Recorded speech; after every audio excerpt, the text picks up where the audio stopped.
ദൈവത്തിൻ്റെ ഏറ്റവും പ്രിയമുള്ളവരെ, അവിടുത്തെ സമാധാനം ഞാൻ ആശംസിക്കുന്നു. ഇന്ന് കർത്താവ് നമുക്ക് നൽകുന്ന ദൂത് വിശുദ്ധ ലൂക്ക എഴുതിയ സുവിശേഷം 1-ാം അധ്യായം 56-ാം തിരുവചനം. മറിയം അവളോടുകൂടെ 3 മാസത്തോളം താമസിച്ചു, പിന്നെ വീട്ടിലേക്ക് മടങ്ങി.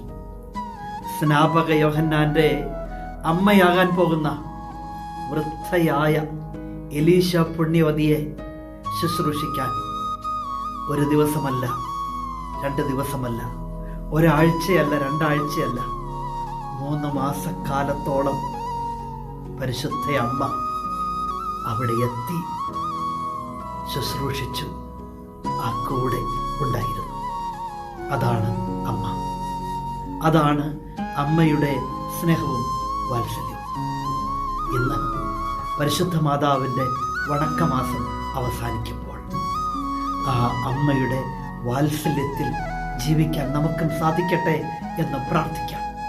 ആവശ്യ നേരങ്ങളിൽ നമ്മൾ പോലും അറിയാതെ അമ്മയെത്തും നമ്മെ സഹായിക്കാൻ, നമുക്ക് വേണ്ടി മധ്യസ്ഥയായിട്ട് നിൽക്കാൻ. അതാണ് അമ്മയുടെ സ്നേഹം.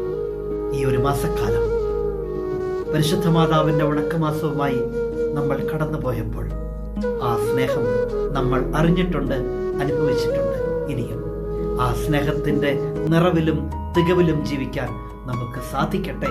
അതിന് കരുണാമയനായ ദൈവം നമ്മെ എല്ലാവരെയും സമൃദ്ധിയായി അനുഗ്രഹിക്കും.